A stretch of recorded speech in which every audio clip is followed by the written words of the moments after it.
CRP fight club എന്ന എൻ്റെ YouTube ചാനലിലേക്ക് എല്ലാവർക്കും സ്വാഗതം. അപ്പോൾ നമ്മൾ ഹൈദരാബാദ് ട്രിപ്പിൻ്റെ എപ്പിസോഡ് 3 ഇന്ന് ചെയ്യാൻ പോകുന്ന വീഡിയോ ചൗമഹല്ല പാലസിനെ കുറിച്ചാണ്. ഇത് ഹൈദരാബാദിലുള്ള നിസാമുമാരുടെ ഒരു കൊട്ടാരമാണ്. ചൗമഹല്ല പാലസ് എന്നും പറയും, ഇതിനെ ചൗമഹല്ലത്ത് എന്ന് പറയും. അസഫ് ജാഹി രാജവംശത്തിൻ്റെ ആസ്ഥാനവും ഹൈദരാബാദ് നിസാമുമാരുടെ ഔദ്യോഗിക വസതിയും എല്ലാമായിരുന്നു ഇത് നിസാം സലാബത്ത് ജംഗാണ് ഈ കൊട്ടാരം നിർമ്മിച്ചത്. ഇത് ചാർ അല്ലെങ്കിൽ ചഹാർ, ചൗ എന്ന വാക്കിൻ്റെ അർത്ഥം വരുന്നത് ഏകദേശം 4 എന്നാണ്. പിന്നെ ഈ മഹൽ എന്ന് പറഞ്ഞാൽ ഉറുദു, ഹിന്ദി, പേർഷ്യൻ ഭാഷകളിൽ കൊട്ടാരം അങ്ങനെയൊക്കെ അർത്ഥമുണ്ട്. അപ്പോൾ അത് വെച്ചാണ് ചൗമഹല്ല പാലസ് എന്ന പേര് ഇതിന് വീണത്. ഇത് 2010 മാർച്ചിൽ സാംസ്കാരിക പൈതൃക സംരക്ഷണത്തിലുള്ള UNESCO Asia Pacific merit award ലഭിച്ചിട്ടുള്ള ഒരു കൊട്ടാരമാണിത്. ഇത് 1750 സലാബത്ത് ജംഗാണ് ഇതിൻ്റെ നിർമ്മാണം ആരംഭിച്ചത്. 1857 1869 ഇടയിൽ അഫ്സൽ അദ് ദൗല, ആസഫ് ജാ അഞ്ചാമൻ എന്നിവരുടെ കാലത്താണ് ഇതിൻ്റെ പണി പൂർത്തിയാക്കിയത്. ഈ കൊട്ടാരത്തിൽ ഇത് കൂടാതെ 2 മുറ്റങ്ങളും പിന്നെ ദർബാർ ഹാള്, ജലധാരകൾ, പൂന്തോട്ടങ്ങൾ ഇതെല്ലാം ഉൾപ്പെടുന്നുണ്ട്. കൊട്ടാരം ഒരു 45 ഏക്കർ ആയിരുന്നു മുൻപ്. ഇപ്പോൾ എന്നാൽ ഇതൊരു 12 ഏക്കർ മാത്രമേ അവശേഷിക്കുന്നുള്ളൂ. ഇത് 2005 2010 ഇടയിൽ എസ്ര രാജകുമാരിയുടെ നേതൃത്വത്തിലാണ് പുനർനിർമ്മിച്ചത് ഈ കൊട്ടാരം.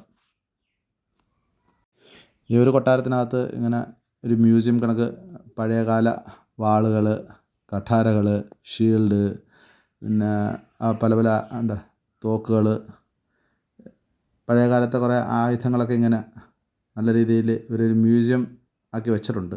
ഇത് ഈ ടൂറിസ്റ്റുകൾക്ക് കാണാനൊക്കെയാണ്. ഇത് നല്ല പഴയ അമ്പും വില്ലും ഒക്കെ ഉണ്ട്, കുന്തം, ഷീൽഡുകൾ, ഇതിൻ്റെ എല്ലാത്തിൻ്റെയും പേരൊന്നും അറിയാൻ വയ്യ. പല പല ആയുധങ്ങളൊക്കെയാണ്. ഇതൊക്കെ ഒരു നല്ല രീതിയിലാണ് അവരിത് സെറ്റ് ചെയ്ത് വെച്ചിരിക്കുന്നത്.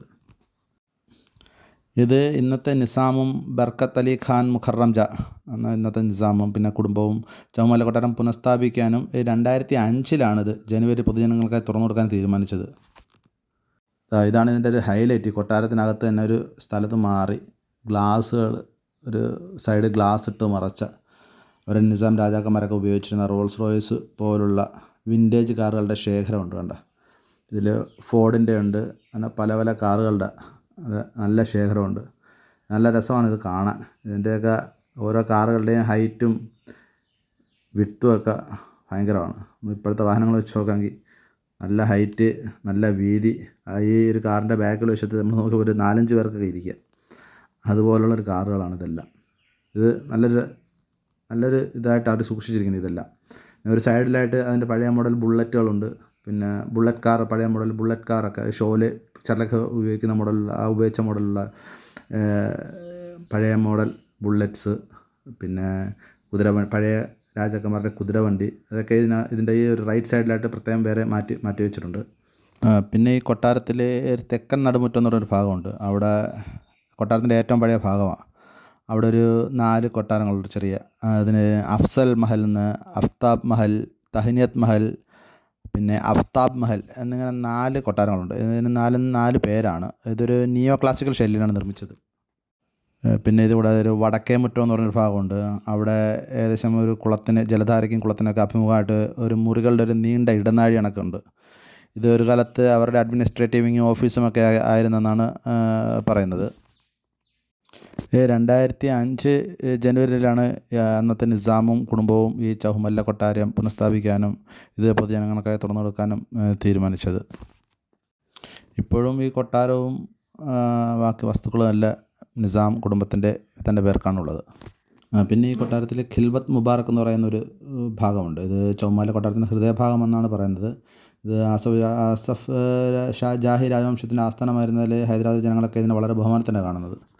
പിന്നെ ഇത് കൂടാതെ ഒരു ക്ലോക്ക് ടവർ ഉണ്ട്. അത് ചൗമഹല്ല കൊട്ടാരം, ഇതാണ് ക്ലോക്ക് ടവർ. ചൗമഹല്ല കൊട്ടാരത്തിൻ്റെ പ്രധാന ഗേറ്റിന് മുകളിലുള്ള ഘടികാരം ആണിത്.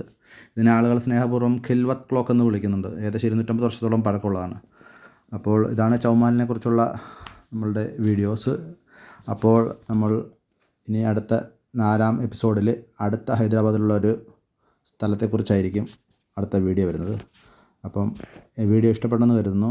അപ്പം എല്ലാവർക്കും അടുത്ത വീഡിയോ കാണുന്നതുവരെ നന്ദി, നമസ്കാരം.